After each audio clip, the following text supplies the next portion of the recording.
Hello friends, welcome back to our channel. నేను ఈరోజు వచ్చేసి రవ్వ కేక్ అండి. గోధుమ పిండి, మైదా పిండి ఎలాంటి పిండిలు వేయకుండా చేశాను రవ్వతోనే. ఇప్పుడు రవ్వ వచ్చేసి ఒక కప్పు తీసుకున్నాను, అది మిక్సీ పట్టుకున్నాను. మిక్సీ పట్టుకుని ఒక బౌల్లోకి వేసుకున్నాను. ఇప్పుడు పెరుగు హాఫ్ కప్ తీసుకున్నాను. అలాగే నూనె వచ్చేసి 3/4 తీసుకున్నాను. ఒక కప్పు బెల్లం తీసుకున్నాను. 3/4 పాలు తీసుకొని మనం బాగా మిక్స్ చేసుకోవాలి బెల్లం కరిగినాక.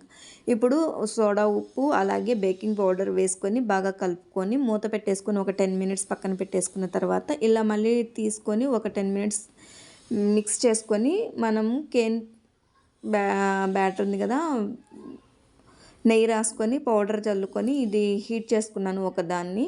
ఇలా హీట్ చేసుకున్న తర్వాత దాంట్లో పెట్టేసుకొని ఒక 40 మినిట్స్ ఇలా ఉడికిచ్చేసుకున్నామంటే బేక్ అనేది అయిపోతుంది కేకు.